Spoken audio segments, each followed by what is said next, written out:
For Karoline Leavitt, let's listen in. Trillions of dollars in private and foreign investments. Every single day, more money is pouring into our country, which will create more jobs for hardworking Americans. Today, Schneider Electric pledged to invest more than $700 million in the United States to boost American energy infrastructure and AI. On Monday, Hyundai announced a $20 billion investment in the United States, including $5.8 billion for a new steel plant in Louisiana, which will create nearly 1,500 high-paying jobs. President Trump is truly turning America back into a manufacturing superpower. Yesterday, President Trump marked National Medal of Honor Day by meeting with 21 of our nation's bravest heroes and incredible patriots who have been awarded the highest military honor. Beautiful picture. The president also signed a historic executive order to protect the integrity of American elections by strengthening voter citizenship verification and banning foreign nationals from interfering in U.S. elections. These are the common sense solutions that only Democrats could oppose. But voters deserve elections they can trust, and critical confidence is being restored thanks to President Trump's leadership. Later this afternoon in the East Room, President Trump will mark Women's History Month by honoring the exceptional women around our country, including the highly talented women in his administration and his cabinet. And on an additional scheduling update, the president will hold a press conference in the Oval Office today at 4:00 p.m. to announce tariffs on the auto industry. And I will leave that to him to make that announcement later.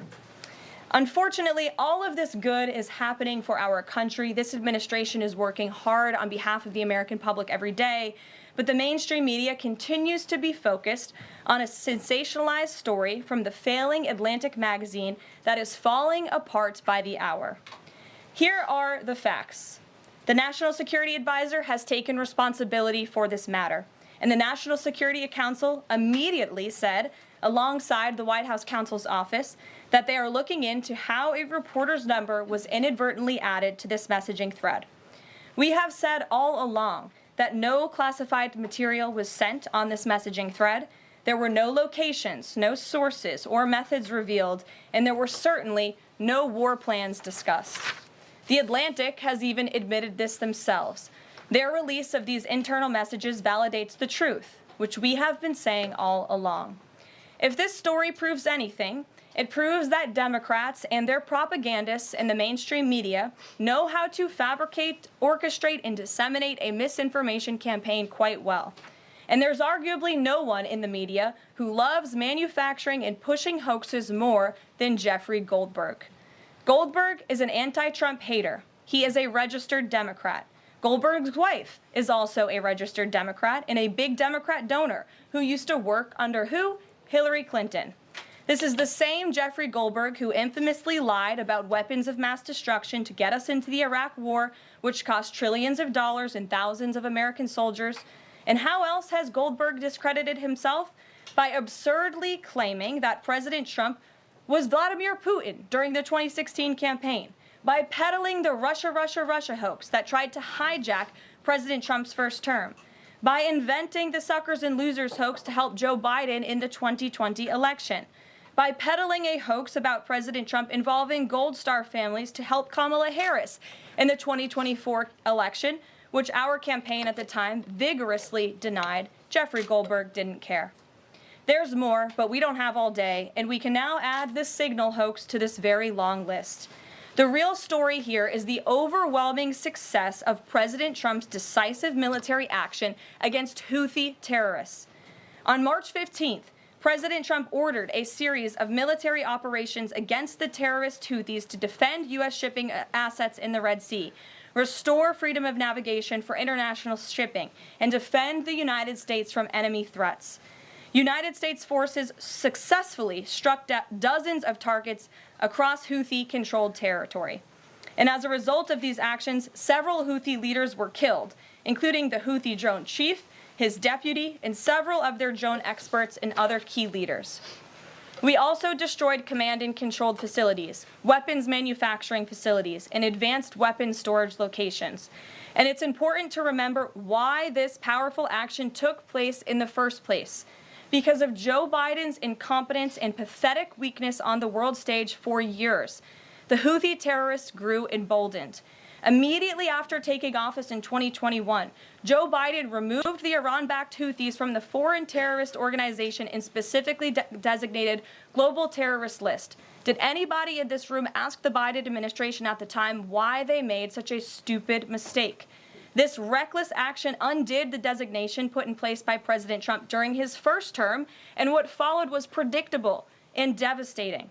The Houthis targeted U.S. military ships and aircraft, hit commercial ships, including U.S.-flagged vessels, threatened our personnel overseas, and attacked our allies in the region. This resulted in more than a year of U.S.-flagged commercial ships being prevented from safely sailing through the Suez Canal, the Red Sea, and the Gulf of Aden. This had a massive negative impact on global trade of the economic security of the United States. Joe Biden was the commander-in-chief, and he sat on his hands while the United States of America was bullied and embarrassed by terrorists. President Trump and his team are putting a stop to these threats and restoring American strength around the world. The Trump peace through strength approach means no terrorist force will stop American commercial and naval vessels from freely sailing the waterways of the world. But unfortunately, this is not what the Democrats and the media want to talk about. They are focused on a coordinated campaign to try and sow chaos in this White House. And this has been the most successful first 2 months of any administration ever, which is exactly why they are doing this. We are not going to bend in the face of this insincere outrage. And here's just one example of how bad faith the Democrats' criticisms are. Democrat Senator Mark Warner is hysterical over the use of Signal, which is an approved encrypted app, and the killing of Houthi terrorists. But Senator Warner himself used Signal to work with a lobbyist for a Russian oligarch to connect with the disgraced Steele dossier author who started the Russia hoax, which Jeffrey Goldberg later reported on. How ironic. We're not going to lose focus of the bottom line, which is that Joe Biden's weakness enabled and emboldened Houthi terrorists, and President Trump's strength and resolve eliminated those terrorists. Here in our new media seat today, we have Lindsay Keith. She is the managing editor for Merit TV and serves as their White House correspondent. Merit TV launched 1 year ago and creates and distributes content across diverse platforms. We're glad to have you with us, Lindsay. Please kick us off. Thank you, Karoline. I appreciate it and this opportunity for Merit TV. 2 questions, if I may. One on Signal, one on the economy. Sure. On Signal, how comfortable is the president with what was shared so far now that the chain has been released? The president's view on all of this remains the same today as it did yesterday. And I think it speaks volumes about the leadership of this president that he went directly to all of you, members of the press corps. He was asked, do you want someone else to go out and do a briefing? And he said, no, I will tackle this story. I will discuss it. The people need to hear from me about the situation. And so his thoughts on this remained the same today. He has placed great trust in his national security team. And as for the usage of Signal, as the president said yesterday, as the CIA director has testified under oath, this is an approved app. It's an encrypted app. The Department of Defense, the Department of State, the CIA has it loaded onto government phones because it is the most secure and efficient way to communicate.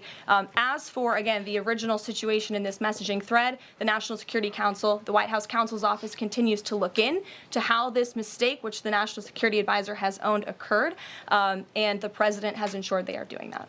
On the economy, consumer confidence hit a 4-year low this month. Can you help explain to the American people how tariffs will help them in the long run? Yeah, absolutely, and I'm grateful for the question. The American public will hear later this afternoon from the president directly on the topic of tariffs. And as you all know, April 2nd day, President Trump has proudly dubbed it Liberation Day for our country. What he means by that is it will be a day where the United States of America will no longer be ripped off by nations around this world. It will be a day where Americans finally see free and fair trade practices restored. We are no longer going to allow our allies, our competitors, and our adversaries to take advantage of American workers. And if you think about your hometown in the state that you grew up, Main Street looks a lot different today than it did many years ago. And President Trump wants to restore America as a manufacturing superpower around the globe. He wants products to be made right here in our great country with great, hardworking American hands that will ultimately result in higher wages and more money in the pockets of the American people. And he's also, in addition to tariffs, also determined to pass tax cuts later this year, as he did successfully in his first term, to put even more money back into the pockets of hardworking Americans. Peter. Caroline, if I can ask you very quickly about the information we've seen, just to set the predicate to all this. Has the president been briefed and physically seen he's seen all the details of the chat as printed by the Atlantic? I just spoke to the president about it, yes. Okay. Then let me ask you, if I can, very quickly. In the chat, Pete Hegseth, the defense secretary, details F-18s, Tomahawks, so some of the weapons that were used. He details the timing involved for this, all of which occurred 31 minutes before, as he says, F-18s would launch. The DoD manual details classified information as significant military plans, saying that is secret, that's classified. So what about, there are no methods, there are no sources, but that's not what determines what's classified. So what is it about what Pete Hegseth wrote that makes you say this is not classified? Well, it's not just me saying that, Peter. It's the Secretary of Defense himself who is saying this as well. And he put out a very strong statement earlier today listing all of the things that were not included in that message that he sent to the group. And again, this message, there was no classified information transmitted. There were no war plans discussed. Why did the Atlantic downgrade their allegation about war plans to attack plans? They're now playing word games because they know this was sensationalist spin from a reporter who is well known for doing this. We have said all along no war plans were discussed, no classified material was sent. You have the Secretary of Defense saying that. You have the director of the CIA, the director of National Intelligence, the FBI director, all testifying to that under oath, and they should be trusted with that. To be clear, Americans can make the decision for themselves, but whether is the Sure. you said it's not war plans.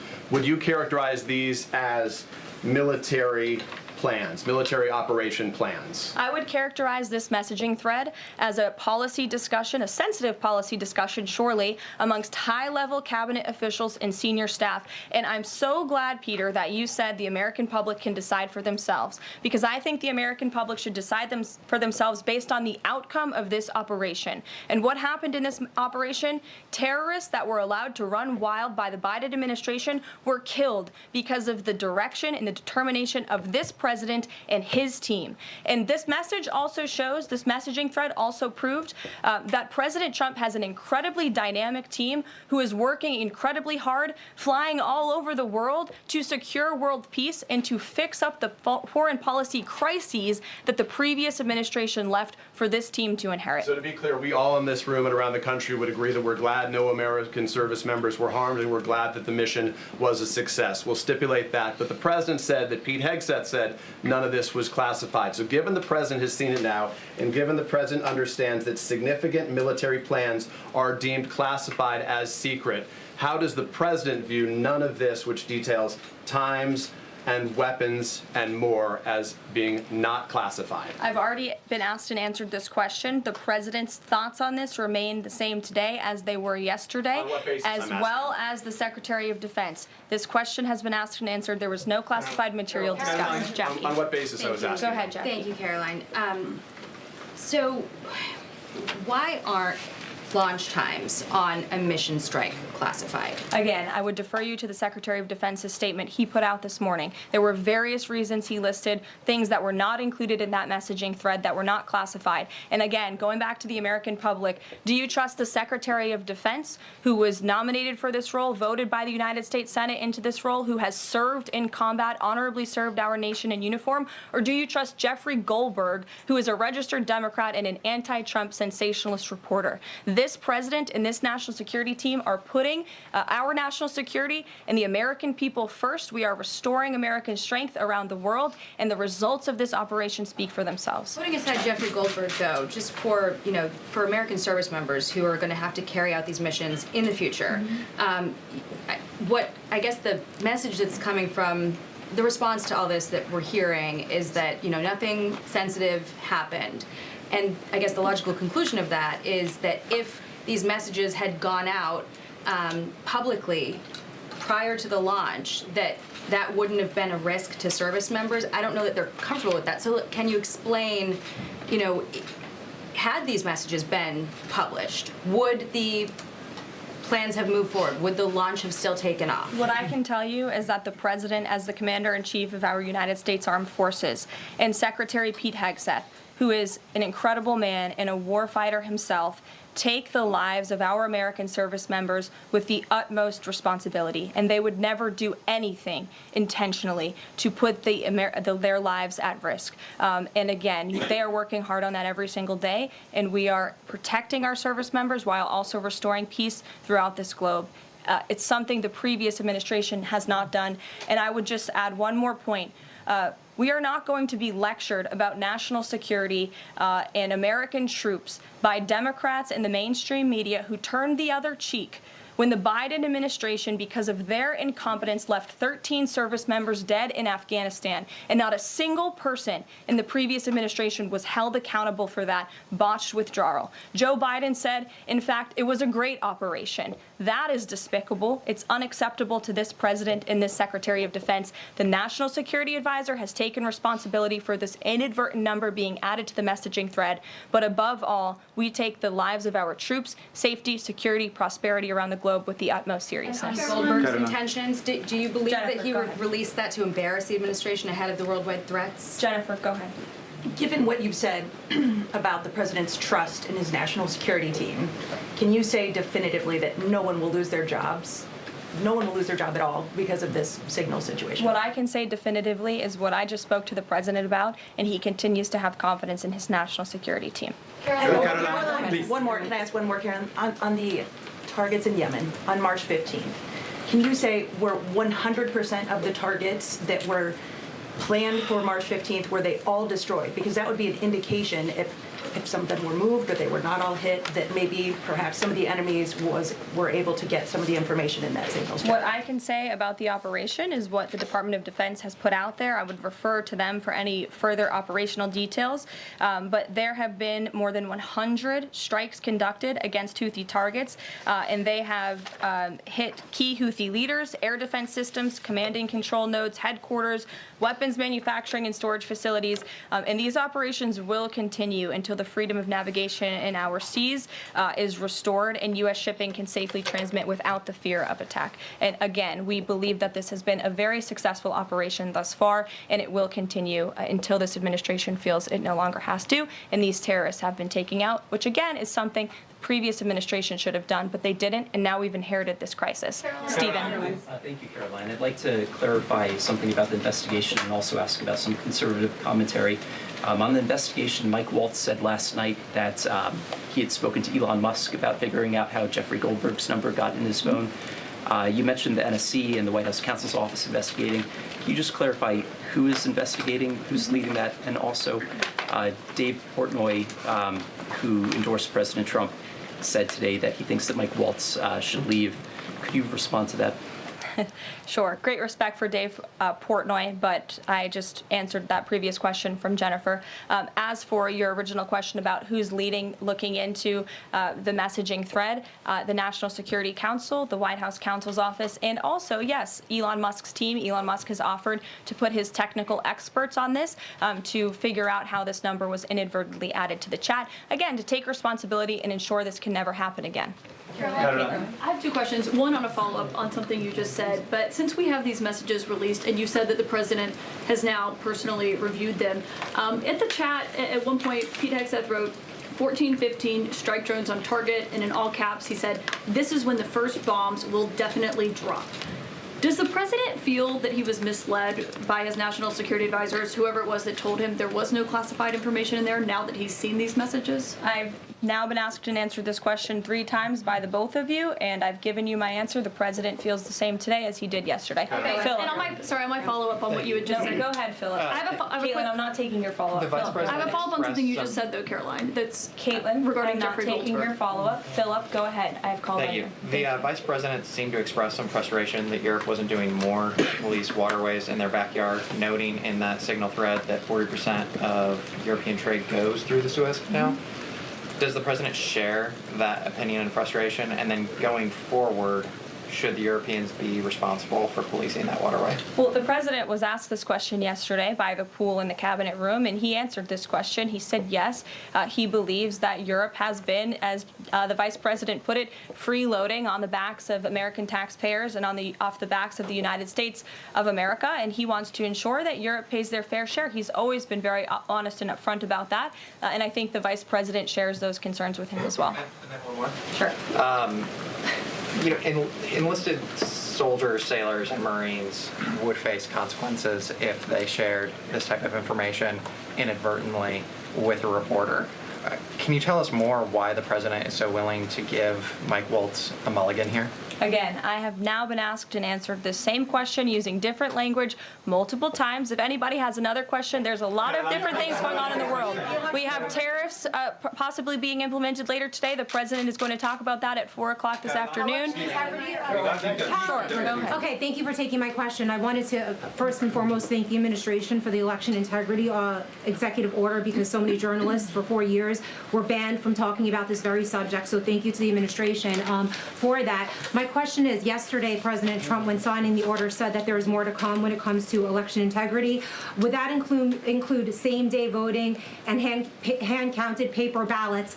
And why are Democrats so against election integrity measures like obviously proof of citizenship when it comes to voting in a United States election? Well, it's a very good question. You'll have to ask the Democrats why they're against so many common sense things, not just mandating voter ID. Why are they against men and women's sports? Why are they against deporting foreign terrorists from American soil who have been designated a foreign terrorist organization? I'm referring to Tren de Aragua. As for the election integrity executive order that the president signed yesterday, this is in an effort to restore trust in American elections. There were more than 10 steps taken, 10 executive actions taken throughout this one order. It directs the department, or the attorney general rather, in Homeland Security to prevent non-citizens from any involvement in administering elections. There's also another host of actions. We can provide the fact sheet for you, but it's a very strong election integrity executive order, and the president would also like to see Congress do something about this very important issue. Sure, go ahead. Karoline, the Republicans and Democrats alike have been expressing some concern about the frequency with which senior Trump officials have been using the Signal app. Has there been discussion, or will there be a review about how often they use Signal, and if you could explain to us how they might be considering other applications to get away from something like this happening again? Sure. Well, again, first of all, Signal has been an approved app for government use. It's an encrypted app, and as I said, it's the most safe and efficient way of communicating, especially when people can't be in a skiff or inside a room physically together. I think, as the president said yesterday, he wishes that everybody could be in the room.